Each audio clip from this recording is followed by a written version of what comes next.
오늘은 위기가 만들어내는 생산성이라는 제목으로 말씀을 나누고자 합니다. 본문은 우리가 복음 때문에 그리고 예수 믿는 믿음 때문에 위험과 위기를 경험할 수 있고 그럴 때 우리가 어떻게 극복해 나갈지에 대한 교훈들을 주는 말씀입니다. 지금도 세상에는 자기가 믿는 진리 때문에 고난을 당하거나 핍박을 당하는 심한 고난을 받아서 심지어는 죽기까지 하는 일들이 지금도 일어나고 있습니다. 어저께 본 뉴스 중에 하나가 무슬림 중에 크리스찬 부부가 있었는데 어느 나라였는지 지금 기억이 잘 나지 않는데요. 크리스찬 부부가 있었는데 사람들이 모함을 해서 코란을 이 부부가 불로 태웠다라고 모함을 해서 두 사람을 산채로 불에 태워 죽였어요. 이게 지난주에 일어난 사건입니다. 지구촌 한쪽 구석에는 지금도 그런 일들이 일어나고 있죠. 성경은 이렇게 이야기를 하고 있습니다. 무릇 그리스도와 예수 안에서 경건하게 살고자 하는 자는 핍박을 받으리라. 성경이 그리스도인을 향하여서 하는 이야기가 이 메시지입니다. 우리가 믿음으로 살고 경건하게 살고자 하면 핍박을 받는다라고 성경이 증언을 합니다. 요즘처럼 이렇게 마음껏 예수를 믿고 살아가는 이런 시기는 기독교 역사상 2000년 역사 중에 대한민국처럼 이렇게 편하게 예수 믿을 수 있었던 시기는 기독교 역사 2000년 중에 별로 되지 않습니다. 아셔야 합니다. 거의 이런 시기는 많이 없었습니다. 기독교는 굉장한 호황을 경험을 했었고 지금은 오히려 쇠퇴기로 접어들고 있지만 그럼에도 불구하고 우리에게 있는 이 신앙의 자유라는 것은 어마어마한 것인 줄로 믿습니다. 굉장히 좋은 것인 줄로 믿으시기를 축원드립니다. 흔하니까 귀한 줄 모르죠. 너무나 당연하니까 소중한 줄 못 느낄 뿐입니다. 지구촌 끝자락에서 여러분 순교적 고난을 당하고 있는 사람들이 지금도 굉장히 많이 있습니다. 오늘 본문만 보더라도 그렇습니다. 기독교 복음은 그 시작부터 핍박의 연속 아니었습니까?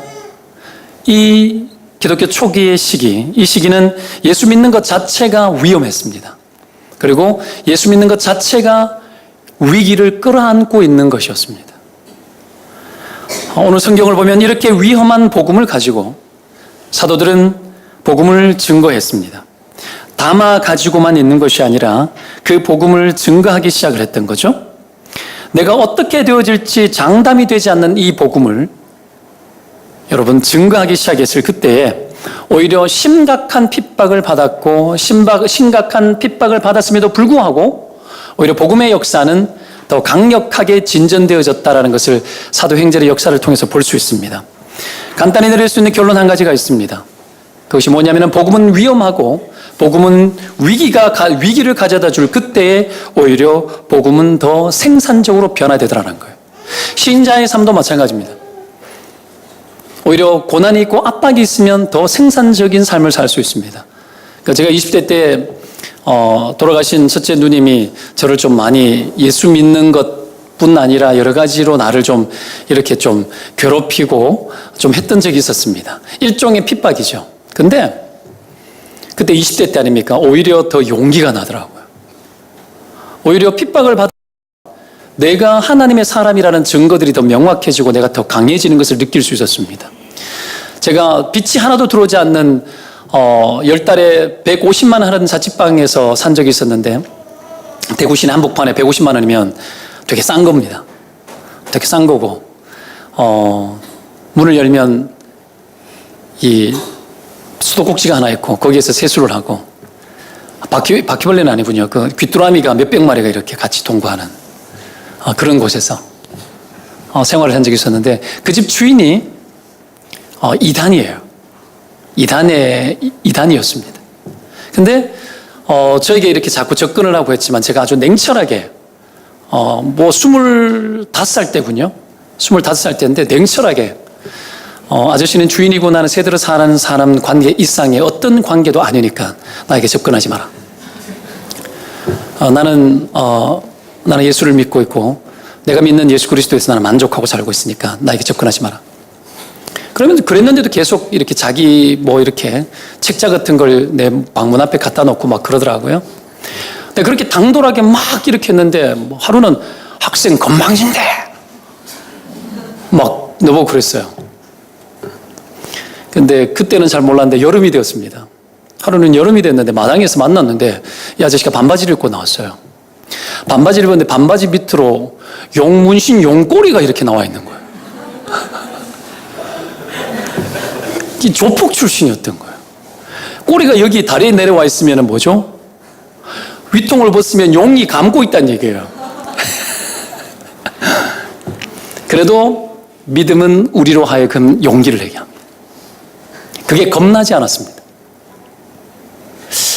초대교회의 역사 속에서 수많은 핍박을 경험하고 어려움을 경험했지만 사도들은 핍박 속에서 더 용감해지고 더 강해졌습니다.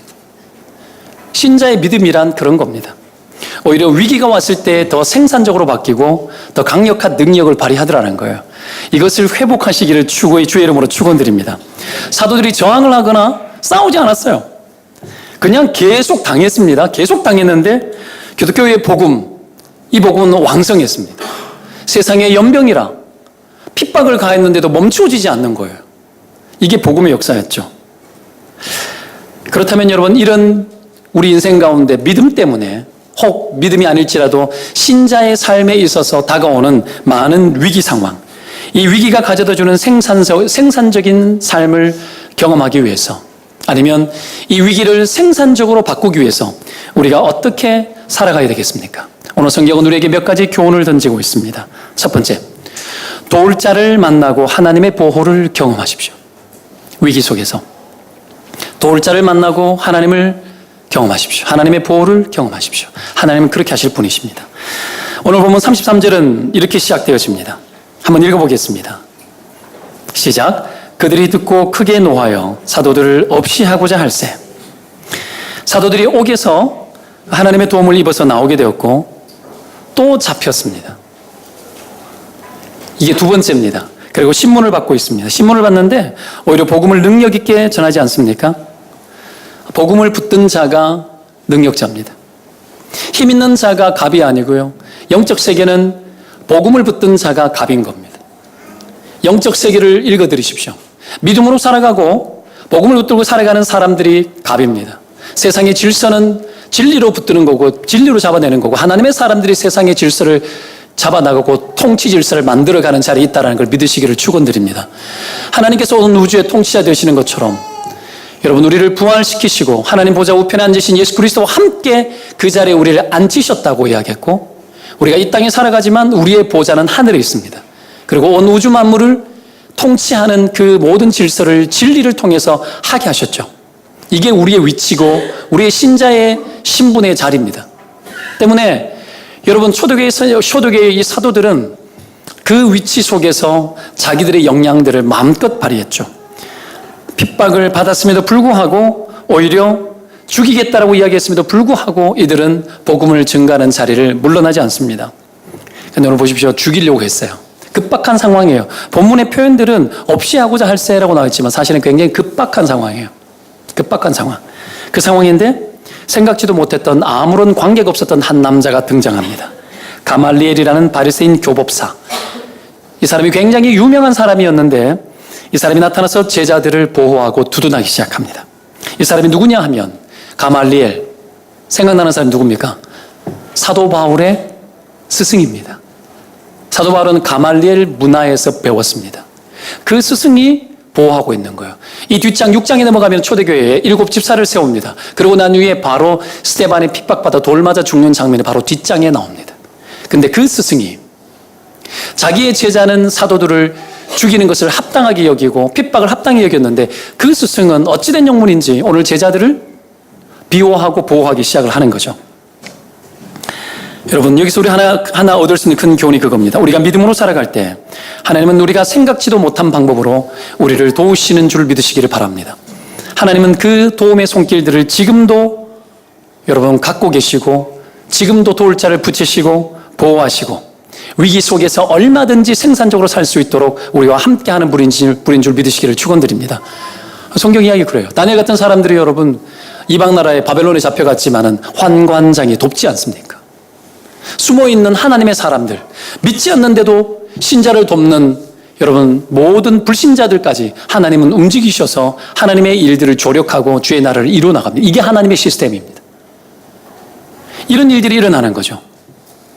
얼마 전에 지난주군요. 내년도에는 주일학교가 자꾸 부흥하고 미취학 부서가 부흥을 해서 유아부, 유치부를 이렇게 나눌 생각입니다. 더 이상 방도 들어가기도 힘들고 이래서 나누는데, 그래서 교육 전도사님을, 유치부 전도사님 하나를 뽑는 거예요. 우리가 뽑는데, 아는 사람 통해 가지고 이렇게 저렇게 문의를 하고 구하고 함께 동력하자고 이야기했는데 어떻게 다 안 되는 거예요. 다 안 되어서 지난주에 제가 안산동산교회 대학부에 담당하는 최 목사님 계신데 연락을 해서 그냥 문안도 하고 그러는 중에 아이디어가 들어오는 거예요. 혹시 그 대학부 그 학생들 중에 총신신대원 다니고 있는데 아직 아무것도 사역하지 않고 있는 그런 자매 없냐, 유치부 담당할 자매 없냐, 그러니까 있다는 거예요. 누구냐 소개시켜라 그랬더니 소개시켜줬어요. 전화를 했죠. 전화를 했더니 하는 이야기가 이야기예요. 이 자매님이 하는 이야기가 그 이야기입니다. 목사님 너무 신기해요 이러는 거예요. 뭐가 그리 신기하냐 그러니까 이렇게 말하는 거예요. 제가 안산동산교회 청년부를 섬겼지 않습니까, 과거에? 몇 년을 섬긴 적이 있었는데 청년들이 얼마나 많아요. 거기 대학부 청년부가 사부 예배를 드리고 한 2,500명 예배 드리는 그 자리에서 늘 말씀을 증거했으니까 그 중에 내 말씀을 들었던 자매인 거예요. 몇 년간. 그 자매님이었는데 제가 기회를 주셔서 파송되어지기 전에 교구를 담당하고 있다가 다시 그 자리에 가서 파송되기 전에, 개척 파송되기 전에 설교를 한번 한 적이 있지 않습니까? 그렇죠? 그때 했을 때 그 말씀을 듣고 나는데 이 자매가 뭐라고 기도를 했느냐면, 하나님, 박동성 목사님 교회에 꼭 가고 싶어요. 그렇게 기도한 거예요. 그래서 지가 기도해가지고 다 막은 거예요, 길을. 하나님. 여러분, 그런 거예요. 그러고 난 이후에 또 재밌는 이야기, 제가 그 최 목사님에게 우리는 운전이 꼭 할 수 있어야 된다. 안산에서 왔다 갔다 하려면 운전할 수 있어야 되고 자가 차량이 가능해야 될 텐데 알아봐 달라고 이야기했거든요. 희한한 건 한 달 전에 집에 차가 하나 더 생겨가지고 자기가 차를 몰고 다니기 시작했고, 한 달 전에 면허를 따자마자 차를 얻어가지고 한 달 정도 타고 다닌 거예요. 기가 막히죠. 게다가 지난주에 우리 최창범 전도사님께서 학교에 전도할 일이 있어가지고 저희 교회 봉고차에 우리 교회 테이블을 싣고 가서 전도하기 위해 가지고 봉고차를 끌고 학교를 갔는데 마침 그 차가 학교로 들어와 있는 것을 이 자매가 본 거예요. 동탄동산교회 차를 본 거예요. 그러면서 내가 저 교회 가고 싶어 했는데 라고 이야기를 했다라는 거예요. 그때가 언제느냐, 다른 교회에 이력서를 쓰고 있을 때였어요. 기가 막힌 타이밍에 하나님은 일을 하시는 거죠. 도울 자를 붙이는 거죠. 여러분, 하나님 살아계십니다. 저는 이것 보면서 그냥 여기서 끝나지 않아요. 어떻게 보는 줄 아십니까? 하나님, 이 동탄동산교회를 하나님께서 축복하시는군요. 저는 그렇게 봅니다. 여러분, 하나님을 경험한 작은 사건을 통해서 확대 해석, 과할 정도로 확대 해석해서 하나님이 어떻게 일할지를 분별하고 선포하고 그 작은 일을 크게 만들 수 있는 신자들의 믿음, 여러분, 이것이 필요한 줄로 믿습니다. 오늘 수많은 사람들이 너무 정확하고 너무 치밀하고 너무 분석적입니다. 그러다 보니 믿음이 분석 안에 막히고 내게 일어난 그 사건 안에서만 해결하려고 하고 해석하려고 하는 그런 모습들을 많이 보아집니다. 그것을 뛰어넘어야 됩니다. 하나님이 이 교회를 축복하고 계시고 하나님 살아계셔서 이 교회를 통해서 얼마나 일하실지에 대해서 상상하고 바라보고 저는 기뻐하고 감사했습니다. 또 한 가지, 내년도를 담아내기 위해서는 이 교회에 부목사 하나가 또 필요할 것 같아요. 지금 협동목사로 우리 김호훈 목사님께서 자기 사역이 있지만 주의를 섬기도록 이렇게 또 함께 조인했지만 이것도 놀라운 일이에요. 이런 일들도 일어나는 것이 여러분 놀라운 일들이래요. 그리고 내년도 3월 되면은 호주에서 신재승 목사님이라는 분이 들어올 겁니다. 이 양반은 누구냐면 내가 안산동산교회 청년부를 담당할 때 저와 동역했던 그때 전도사였죠. 호주에서 한인 목회를 몇 년을 하고, 그리고 호주 시드니 중앙장로교회에서 지금은 수석 부목사로 일을 하고 있는 이 목사님이신데, 아이가 셋인데 제가 개척을 하고 있으면서 내년도를 담아내려면 목사님 한 분이 필요할 것 같아서 마음에 기도만 하고 있었는데 우연찮게 그냥 호주와 통화를 이렇게 하다가 그냥 슬쩍 생각이 나서 툭 던졌는데 놀랍죠. 이 양반이 하는 이야기가 전화가 왔어요. 목사님, 그 동역하는 그 사역을 위해서, 개척교회 그 사역을 위해서 목사님 제가 한국으로 들어가겠습니다 이러는 거예요. 여러분, 아이 3명 다 여러분 시민권, 대학까지 다 공짜예요. 그냥 돌아올 때쯤 되니까 돌아왔겠지 그렇게 생각하는 사람은 하나님의 은혜를 제한하는 사람이고, 보십시오. 얼마나 이런 용기 있는 결단들이 쉽습니까? 모 개척교회 얼마나 좋다고 해가지고 여기에 동력을 합니까? 하나님이 하시는 일들이 있다라는 거죠. 확대 해석, 아니요. 절대로 확대 해석 아닙니다. 이건 현실입니다. 하나님이 일하는 것들에 대해서 크게 볼 줄 알아야 됩니다. 하나님은 분명히 이 동탄동산교를 통해 가지고 이 지역 사회 속에서 하나님이 하실 일들이 크다라는 걸 저는 믿습니다. 여러분도 믿으시기를 축원드립니다. 이 사역에 동참되어지고 함께 되어지는 것은 여러분 하나님 나라의 거대한 비전들, 저는 꿈이 있습니다. 이 대한민국 교회가 쇠퇴되어지고 이 시대 가운데 복음이 복음되어지지 못하고 지도자들의 수많은 어려움을 경험하고 있고 정말 하나님이 보고 싶고 정말 하나님이 기대하는 그런 교회, 그리고 이 시대 가운데 꼭 필요한 하나님의 인재들을 길러내는 교회, 대한민국의 위기, 인재의 위기입니다. 여러분 기독교 역사상 130년의 역사가 지나왔지만 이 나라를 구원하고 이 나라를 구출할 만한 지금 시대에 근대사 이후에 이 나라 이 민족을 구출할 만한 여러분 탁월한 리더가 아직까지 제대로 나오지 않는 것은 한국교회의 책임입니다. 그런 꿈과 소망을 가지고 여러분 자녀들을 길러내야 되는 거죠. 그것이 여러분 복음이 아니고 어떻게 가능합니까? 진리가 아니고 어떻게 가능합니까? 세상을 통치하는 권세를 우리에게 부여하셨는데 하나님의 사람이 통치자의 권세를 가지고 온 나라를 바라보고 여러분 그렇게 다스려내는 꿈을 꾸지 않는다면 이걸 누가 감당하겠습니까? 여러분 막 그런 흥분들 같이 흥분하시라고 제가 이렇게 비전을 같이 드리는 거예요. 이런 거 꿈꾸면 너무 신명나지 않습니까? 신명 조금이라도 나면 아멘. 나야죠. 인생을 왜 기죽고 살아갑니까? 여러분 이렇게 핍박 속에서도 왕성한 사도들의 삶, 믿음의 삶, 이 삶을 살아가는 것을 여러분 마땅히 여기고 당연히 여겨야죠. 고린도 전서 10장 13절에 사람이 감당할 시험 밖에는 너희가 당할 것이 없나니 오직 하나님은 미쁘사 너희가 감당하지 못할 시험 당함을 허락하지 아니하시고 시험 당할 즈음에 또한 피할 길을 내사 너희로 능히 감당하게 하시느니라, 이렇게 말씀하고 있죠. 피할 길을 내셨죠. 가말리엘. 여러분 이렇게 이야기합니다. 사람에게 시작된 일이면 망할 거고 하나님에게서 시작된 일이면 너희들이 대적질하는 이것은 하나님을 대적질하는 거니까 가만둬라. 가말리엘이 그 말합니다. 대충 아무나가 이야기했으면 이들은 사도들을 그냥 죽였을 거예요. 근데 가말리엘이 와서 이야기를 하는 거예요. 여러분 고난의 위기에 빠졌다면, 이 고난의 위기에 빠졌다면, 때로는 믿음의 시험을 받았다면 여러분 기도하십시오. 어떤 기도요? 하나님 나에게 도울 자를 붙여주십시오. 하나님 그리고 나를 보호하여 주십시오.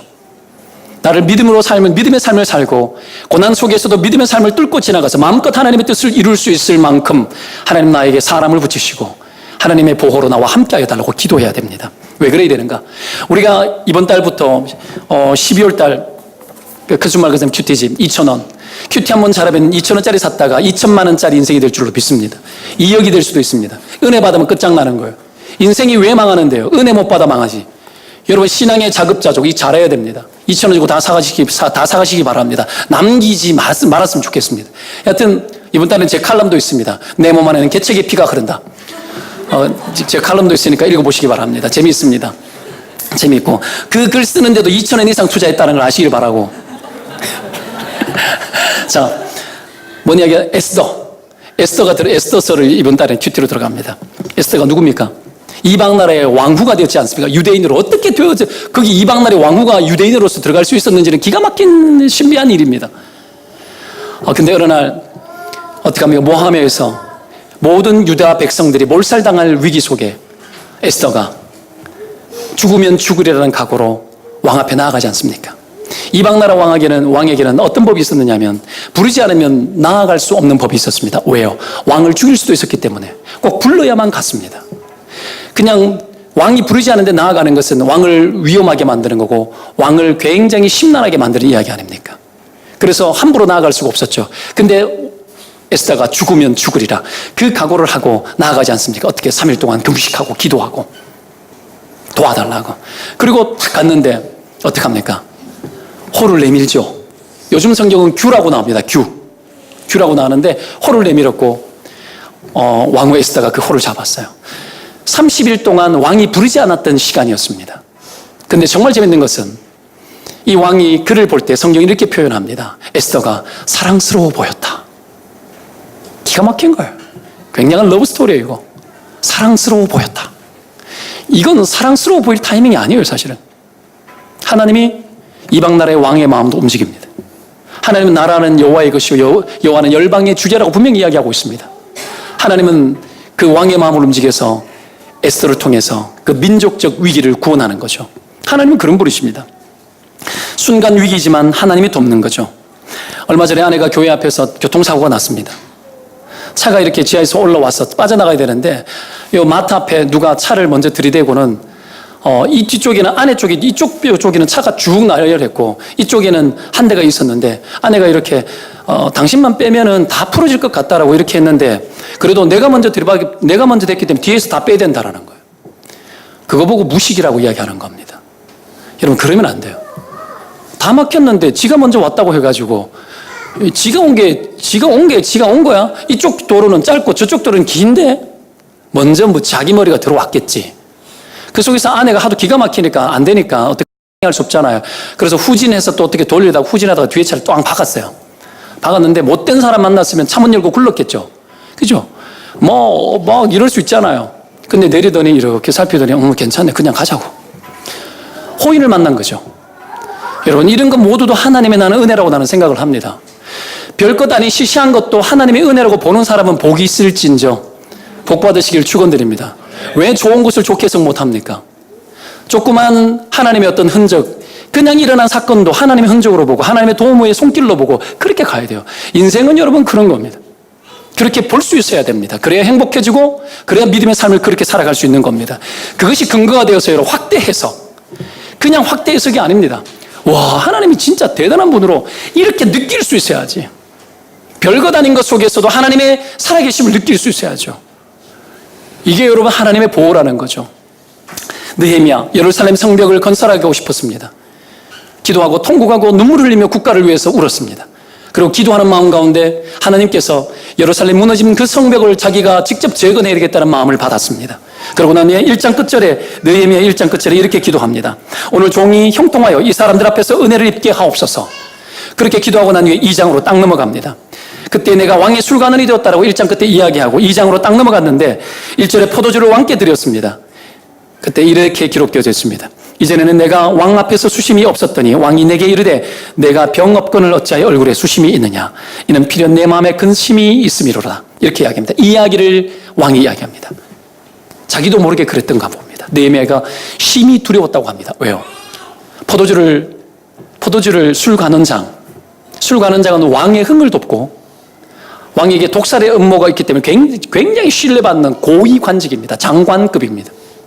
그런 사람이 여러분 수심이 있었다라는 것은 왕의 기분을 언짢게 만드는 아주 나쁜 거였어요. 이것도 마치 왕이 부르지 않으면 못 나가는 것처럼 여겨졌던 왕 앞에 절대로 해서는 안 되는 얼굴 표정과 어떤 태도들이었습니다. 근데 왕이 오히려 묻는 거죠. 많이 놀랐지만 느헤미야가 자기 민족의 사정을 이야기하고 그리고 나아갔을 때에 어떤 일이 벌어집니까? 왕이 가는 길을 다 통과하게 하여 주고 여러분 예루살렘 거리까지 여러분 1300km의 거리를 이동합니다. 그리고 예루살렘에 도착해서 50일 만에 성을 보수하죠. 모든 필요한 것들을 다 공급해 줍니다. 기도가 도울 자를 만듭니다.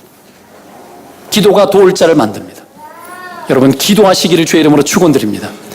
하나님께서는 기도하는 자를 통해서 도울 자를 붙입니다. 우리는 이 시스템에 접속해야 됩니다. 영적인 세계는 여러분 기도가 아니고서는 접속되어지지 않습니다. 하나님의 놀라운 계획들이 있습니다. 예루살렘 성벽을 건설하고 이스라엘 민족을 건져내고 하나님의 꿈꾸시는 각 사람을 통해서 각 교회를 통해서 꿈꾸시는 하나님의 거대한 비전들이 있는데 이 거대한 비전이 하나님의 나라에 접속되어져야 되는데 이 접속되어지는 것은 기도로 하나님의 뜻을 이루기 위해서 여러분 하나님의 보호 아래 나아가기 위하여 날마다 기도하고 은혜를 구하는 그 사람을 통하여서 접속되어지는 겁니다. 오늘 많은 사람들이 하나님의 나라에 접속되어지지 않아요. 분명히 말하지만 자기 삶에 관심이 너무 많다 보니 하나님의 세계에 접속되지 않습니다. 그리고 하나님의 꿈들이 우리 안에 유연하게 들어와야 되는데 흘러 들어오지 않습니다. 따로따로 전혀 다른 세계를 살아가는 일들이 우리 인생 가운데 너무나 많이 있습니다. 이것이 여러분 접속되어져야 됩니다. 하나님의 놀라운 세계 속에 여러분 기도와 말씀을 통해서 깊이 들어가는 은혜가 있기를 주의 이름으로 축원드립니다. 그때 하나님께서 우리를 쓰시겠죠. 이게 첫 번째입니다. 두 번째, 의미를 찾고 가치를 부여해야 됩니다. 의미를 찾고 가치를 부여해야 됩니다. 언제요? 위기 속에서. 위기 속에 의미를 찾고 가치를 부여해야 됩니다. 그러면 생산적으로 바뀝니다. 41절을 보면 사도들이 죽음을 면한 이후에 채찍을 맞았습니다. 가말리엘의 말로 인해서 죽이진 않았지만 그러나 무죄 방면은 하지 않았습니다. 채찍질을 했어요. 이 채찍질이라는 단어의 어원을 살펴보면 가죽을 벗기다는 뜻이에요. 가죽을 벗기다. 그러니까 한번 치면은 굉장한 거죠. 신명기 25장에 보면 여러분 40에 한 대 감한 매로 나오는데 바울은 여러 번 맞았죠. 이 매를 여러 번 맞았어요. 오늘 이들도 40에 한 대 감한 매를 맞은 것 같고 예수님도 40에 한 대 감한 매를 맞았다고 봅니다. 근데 살점이 다 뜯어지고 가죽이 벗겨지는 거예요. 이 채찍질에 대해서 가볍게 생각하면 안 돼요. 여러분, 이 가죽을 벗겨지기까지 맞는 이 채찍질을 맞고 난 이후에 사도들이 하는 말이 그겁니다. 그 이름을 위하여, 예수 그리스도의 이름을 위하여 능력받는 일에 합당한 자로 여기고 그 여기심을 기뻐했다라고 이야기합니다. 비치지 않고서 어떻게 이렇게 할 수 있을까요? 어떻게 이게 가능하죠? 여러분, 아무리 정신이 나간 일도 의미를 찾고 가치를 부여하면 그 일을 맞설 수 있습니다.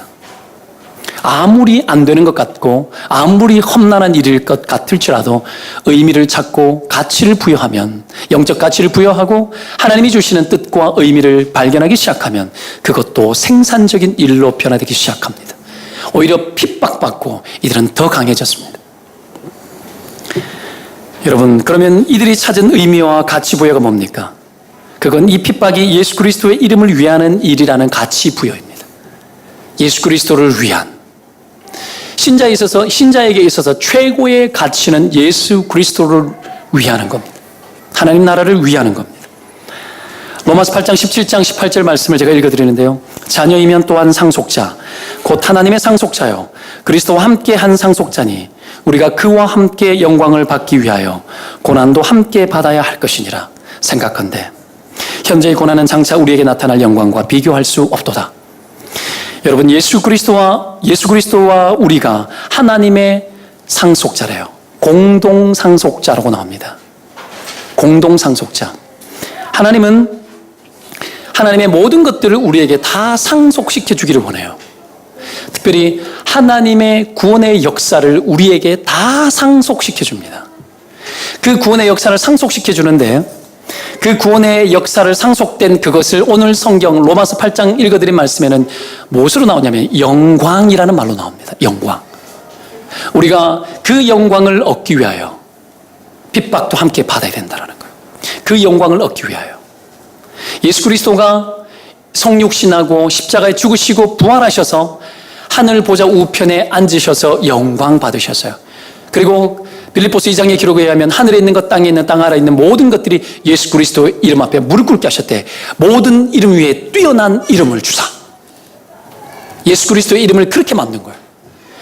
예수 그리스도를 통하지 않고서는 온 세상이 구원이 없고 오직 그를 통하여만 온 세상이 움직여지고 질서가 통하게 되어 있다는 거예요. 그 영광스러움의 자리에 나아가기까지 신자들은 함께 핍박도 경험해야 된다는 거예요. 이건 여러분, 핍박을 잘 경험하면 축복해 주시고, 핍박을 잘 경험하면 하나님의 상을 많이 주고, 적게 경험하면 잘 못 이기면 상을 적게 주고, 이런 차원의 이야기가 아닙니다. 이건 이거하고 똑같습니다. 군인이 군 입대를 해서 훈련소에 입대를 하는 거죠. 그리고 거기서 훈련을 다 끝내고 난 이후에 장교가 임관하듯이 여러분 뭡니까? 이병을 달고 하는 그런 시기가 있지 않습니까? 그런 통과의 과정이라는 거예요. 자, 신자의 삶에 있어서 예수님 때문에 당하는 모든 불편함은 마땅한 말하는 거예요. 이것이 의미입니다. 이것이 그리스도를 위하는 일이고 하나님이 기뻐하는 거예요. 그리스도를 위한다는 것은 주님이 기뻐하시도록 뭔가 보태주는 개념이 아닙니다. 이 개념은 그리스도께서 걸어가신 그 길을 우리도 함께 걸어가고 똑같이 그 삶을 기꺼이 받아들인다는 거죠. 여러분, 이러한 가치, 이런 신앙의 여러분 의미 부여, 이것이 여러분 우리로 하여금 생산적 인생으로 살게 만듭니다. 때문에 여러분, 하나님의 그 영광을 받기 위하여 당하는 삶의 고난과 예수 믿는 것 때문에 당하는 삶의 불편함을 마다하지 아니하고 마땅한 바로 여기시기를 주의 이름으로 축원드립니다. 사람들은 마땅하게 생각하지 않아요. 어떻게 해서 이런 일이 있을 수 있냐고, 수많은 이야기거리를 만들어내고 누구 때문에 이렇다고 인간의 일로 몰아갑니다. 그것은 굉장히 어리석은 이야기입니다. 사도들이 채찍을 당하고 능력받는 것은 여러분 그런 차원과 다릅니다. 오히려 예수 그리스도의 그 영광을 함께 누리는 그 일을 위해서 반드시 통과해야 되는 차원에서 여러분, 이 고난은 함께 당하는 것입니다. 때문에 합당하게 여길 수 있어야 됩니다. 자, 고난과 핍박에 대해서 간단하게 정리합니다. 신자의 핍박과 고난. 우리는 핍박도 안 받는데요. 핍박은 이렇게 정리하겠습니다. 예수 그리스도 때문에 당하는 삶의 모든 불편함. 그것이 신자의 핍박이고 고난입니다. 예수 그리스도 때문에 당하는 삶의 모든 불편함, 모든 피곤함, 모든 어려움. 그것은 다 핍박입니다. 그 삶을 마다하지 않고 기꺼이 여기라는 겁니다. 옆에 사람 축복하겠습니다. 불편함을 기꺼이 여기십시오.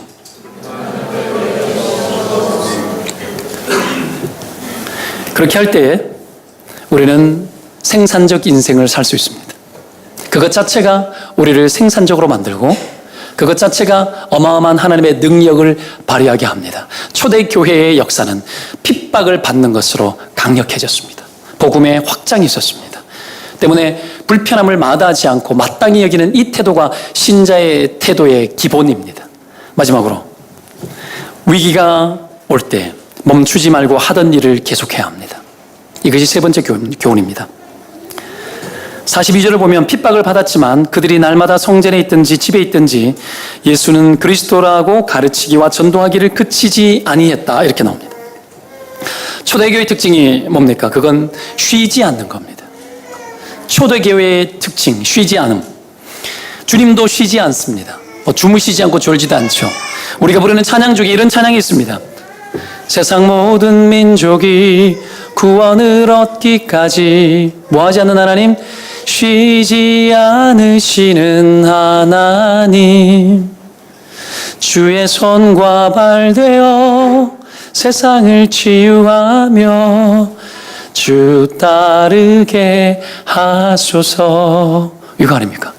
쉬지 않는 하나님, 초대교회의 역사. 사도들이 채찍을 맞고 협박을 받았지만 그 위기 속에서 그들은 더 생산적으로 바뀌기 시작합니다. 성전에서나 집에서나 날마다 전도하고 가르치기를 시작하죠. 이건 어떤 환경이 열리거나 했을 때 한 것이 아니라 일상적으로 환경이 되지 않았음에도 불구하고 일상 속에서 그들의 할 일들을 다 했다라는 거죠. 두 가지입니다. 하나는 장소 불문하고 하나는 때를 불문하고 그들은 그들의 일상 속에서 복음을 증거하는, 여러분, 밀리는 상황 속에서도 더 앞으로 진행하는 그런 복된 인생을 살았죠. 최고의 능률은 거대한 것을 한 번에 잘 해내는 것이 아닙니다. 최고의 능률은 일상 속에서 진리가 우리의 삶 속에서 지속적으로 파고들 수 있도록 허용해드리는 겁니다.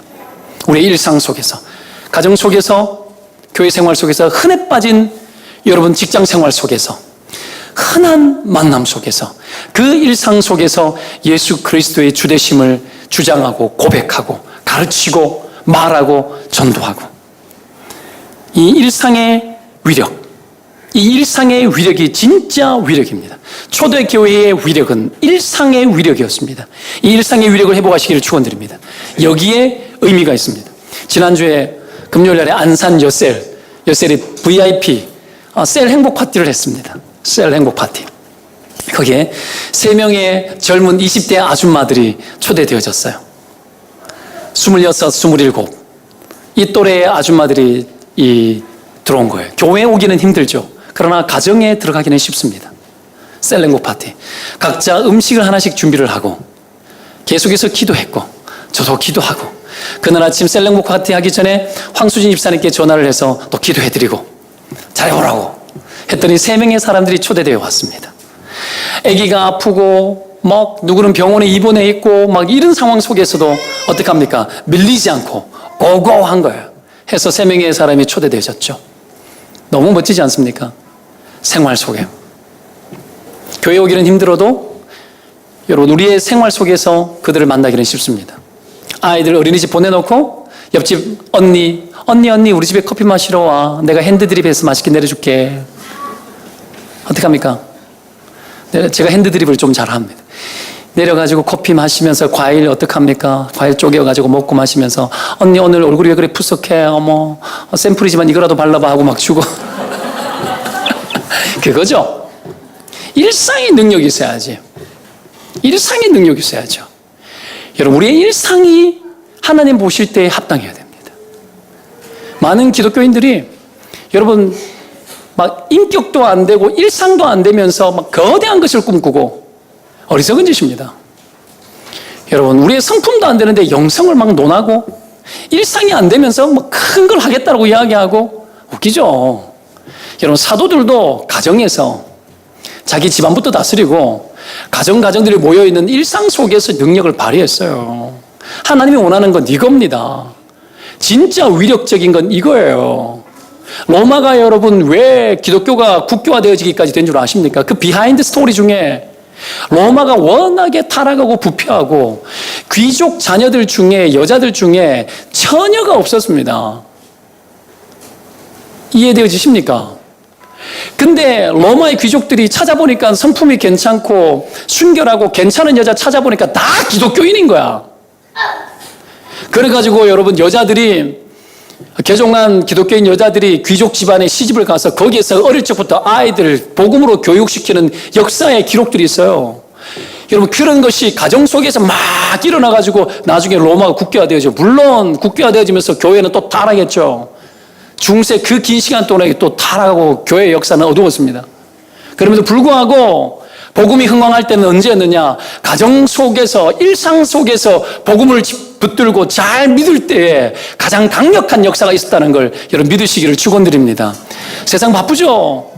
부부간에 맞벌이 해야 되고 친구나 만날 시간도 잘 없어요. 부부간에도 영화 한 프로 보러 가기 힘들어요. 그만큼 빠듯하고 바쁜 생활 맞습니다. 그럴수록 여러분 우리는 본질에 충실하고 기본기에 충실해야 됩니다. 나의 원래의 자리에 충실해서 하나님이 셀의 능력, 공동체적인 능력, 여러분 이것을 경험해야 돼요. 소그룹의 능력, 흩어져 있는 가정생활 속에서 그 속에서 복음을 증가하고 거기에서 공동체를 만들어내는 능력, 이것을 회복해야 될 줄로 믿습니다. 이게 사도들이 우리에게 보여주는 교훈들입니다. 위기 때는 어디로 돌아갑니까? 일상으로 돌아가는 거예요.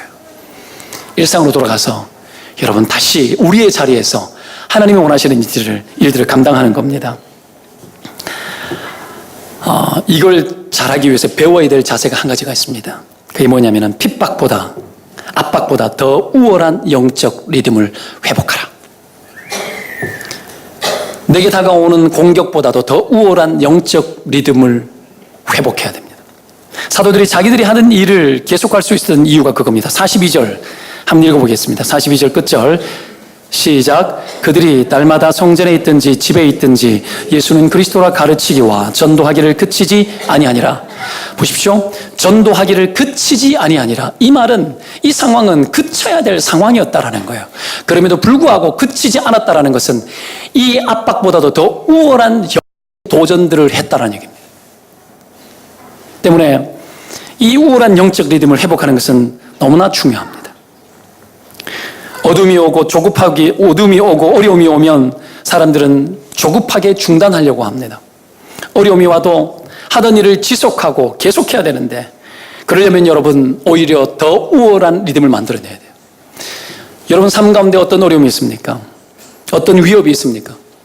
그것이 왔다 그러면 바짝 긴장하고 하나님 나에게 더 우월한 영적인 리듬이 필요합니다. 하나님 앞에 엎드려야 돼요. 그리고 도망가지 말고 멈추지 말고 내가 하던 일을 지속하고 갈 길을 가야 됩니다. 마귀가 하는 일이 뭡니까? 복음을 멈추게 하는 겁니다. 딴 거 없습니다. 복음이 통하지 않게 하는 겁니다. 대한민국 안에 복음이 더 이상 통하지 않는 이상한 조류가 흘러넘치고 있습니다. 그럼에도 불구하고 하나님이 원하시는 대로 살면 복음은 여전히 통합니다. 할렐루야. 네. 여러분 풍요로운 교회 생활 속에서 신자의 부르심을 잊어버린 채 우리가 이 시대를 너무 여유롭게 살아갈 수는 없습니다. 세상이 아무리 여러분 기독교를 공격해 올지라도 복음은 여전히 살아있고 우리는 우월한 복음의 리듬을 가지고 그렇게 도전하고 살아가야 됩니다. 마귀는 멈추게 하죠. 두 가지로 멈추게 합니다. 하나는 두려움을 주고 겁줘서 멈추게 합니다. 손해될 거다. 너 그러다가 왕따 당한다. 직장에서 피곤할 거다. 이러다가 너 유산 못 받는다. 그런 사람 봤어요. 네가 예수 믿기 때문에 나는 유산 주지 않겠다. 그러면 그것으로 멈추게 합니다. 두려움을 주는 거죠. 힘으로 압박합니다. 겁내지 말고 쫄지 말고 끝까지 가는 겁니다. 하나님 더 놀라운 분이십니다. 하나님은 여러분 2억도 똑같고 200억도 똑같아요. 그런 분이세요. 하나님의 사이즈를 크게 보십시오. 당장 눈앞에 다가오는 나의 손해 때문에 예수 그리스도의 이름을 위할 수 있는 기회를 놓치는 자는 인생을 잘못 사는 겁니다. 부딪혀보는 거예요. 하나님이 이래도 똑같고 저래도 똑같은 분이에요. 하나님은 변함이 없는 분이에요. 우리 인생을 얼마든지 이끄는 분이세요. 기가 막히게 드라마틱하게 놀라울 정도로 하나님은 그렇게 시퍼렇게 살아계신 분이에요. 때문에 두려움이 오고 멈추도록, 포기하도록 두려움을 줘도 멈추지 말아야 됩니다. 이 두려움, 두 번째, 낙심. 낙심으로 멈추게 합니다. 실망하고 후회하게 해요. 내가 이래 했는데, 내가 이런 일 때문에 내가 너무 후회된다. 자꾸 낙심을 주고 후회를 주고 실망을 줘요. 내가 이러려고 했느냐? 내가 예수 믿는 게 뭐 이러냐? 뭐 이런 축복도 없고 예수 믿으면 돈도 잘 벌 줄 알았는데 더 힘들고 압박만 가득하고 후회가 막 일어나요. 개척교회를 막 섬기고 막 후회가 막 일어나고 그럴 수 있어요. 마귀는 낙담, 낙심, 마귀가 공격하는 거예요. 이런 것들이 너무 많습니다. 실망하게 만들고 멈추게 만들고 마귀는 여러분 그렇게 공격해 들어옵니다. 그럼에도 불구하고 낙심하지 말아야 됩니다. 마귀가 제일 싫어하는 사람이 누군 줄 아십니까? 낙심 없는 사람, 낙심하지 않는 사람, 마귀가 제일 싫어합니다. 낙심하지 않고 소망을 가지고 달려가면 마귀의 세계는 무너집니다. 동탄 동산교회 이곳에 들어오면 사람들이 낙심이 회복되어지게 되기를 소망합니다. 여러분 예배 드리고 나면 낙심 떠나야 됩니다. 예수 그리스도의 이름으로 명하노니 낙심들 끊어질지어다. 낙심 끊어져야지. 희망 없이 실망하고 폐잔병처럼 맨날 왔다가 교회 와서 은혜 받고 나가서 다시 희망적으로 살아야죠. 낙심이 끊어져야죠. 여러분 낙심을 가지고 살아가면 복음은 둘째치고 내 삶의 유지도 안 됩니다. 낙심이 어디 복음에 대한 낙심만 있습니까? 아니에요. 낙심이 들어오는데, 절망이 들어오는데, 두려움이 오는데 복음은 무슨 복음입니까? 복음도 안 되고 인생도 안 되게 되어 있는 거예요. 그러나 복음을 위해서 우리가 살아가고 그 속에서 하나님이 주시는 은혜대로 우월한 믿음을 가지고 도전할 때에 여러분 복음의 낙심도 하지 않을 뿐더러 우리 일상의 낙심은 아예 들어오지도 않아요. 그게 먼저 그의 나라와 의를 구하는 자에게 주시는 특권입니다. 복음에 미쳐있고 하나님의 영광에 미쳐있고 주님의 이름을 위해 살아가는 삶에 있어서 모든 현장에 일어나는 그 일들은 일어날 만한 일들로 다 바뀌고 해석이 들어가고 하나님의 뜻이 들어가기 시작하고 보이기 시작합니다. 이 일 이후에 어떤 일이 있을지에 대해서 예견하기 시작하고 예언적인 믿음의 선포들이 일어나기 시작합니다. 그런데 어떻게 일상의 여러분 어려움 속에서 낙심하겠습니까? 있을 수 없는 일이죠. 말씀 정리합니다. 위기 속에서도 얼마든지 생산적 삶을 살 수 있습니다. 믿으시기를 축원드립니다. 얼마든지요. 어려움 속에서도 얼마든지 생산적으로 살 수 있습니다. 세 가지 이야기했습니다. 위기 때는 돌자를 만나고 하나님의 도움을 경험해야 된다. 위기가 기적이 됩니다. 위험한 기회, 위기의 정의 아닙니까? 위험하지만 기회입니다. 둘째는 위기 때는 위기가 주는 의미와 가치를 찾으라 그랬죠. 의미 없다고 계속 되뇌이는 원수마귀의 속삭임, 거짓의 영에 매이지 마십시오. 그 속삭임에 빠져들지 말아요. 눈을 부릅뜨고 믿음의 눈을 바라보고 심령의 힘을 얻어 하나님 마땅합니다. 내가 예수 믿는 것 때문에 이 불편함이 있고 혹 예수 믿는 것 아니어도 생활 속에 이런 불편함이 있지만 하나님 이 불편함을 경험하는 것을 내가 이상히 여기지 않겠습니다. 그렇게 믿음으로 취하기 시작하면 내공이 일어납니다. 하나님이 축복하기 시작합니다. 하나님이 누구를 축복하겠어요? 어떤 사람을 축복하겠어요? 예수 믿는 복음 때문에 불편함을 마다하지 않는 그 사람 안 축복하면 누구를 축복합니까? 여러분 축복받을 만한 삶의 태도, 믿음의 태도 회복하십시오. 마지막으로 세 번째 이야기했죠. 위기 때는 하던 일 멈추지 말라고, 지속하라고. 내 일들에 실망하지 말고 뒤로 물러서지 마요. 통과하세요. 위기를 지나야 통과가 일어납니다. 통과하게 되어지면 하나님이 새로운 비전을 주고 하나님 내 인생 가운데 빛을 주십니다. 그리고 내 인생의 미래를 갈 수 있도록 하나님께서 길을 열어주시는 분이십니다. 낙심하지 말고 절망하지 말고 하나님 앞에서 생산적 인생을 살아가는 그런 저와 여러분 되시기를 축원드립니다. 기도합시다.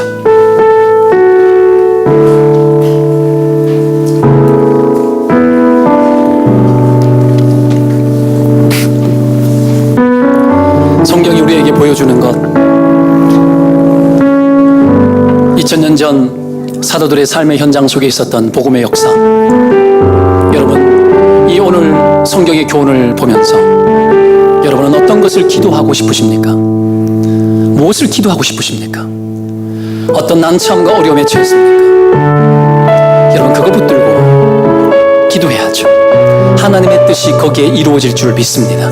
위기는 극복되어지고 두려움은 떠나가고 절망도 끊어지고 낙심도 끊어지고, 여러분 분명히 말하지만 기도할 때에 진리대로 기도할 때 우리 안에 있는 모든 어두움들과 낙심들이 빠져나가게 될 줄 믿습니다. 믿음으로 이 시간에 여러분의 영혼과 여러분의 가정의 형편과 직장 속에서 신자의 삶을 살아가는 그 형편 속에 주장하시고 역사하시는 하나님을 의지하고 이 시간에 여러분 기도는 믿음으로, 그리고 기도는 힘있게 간절하게 진정성을 가지고 기도하는 겁니다. 함께 기도하십시다.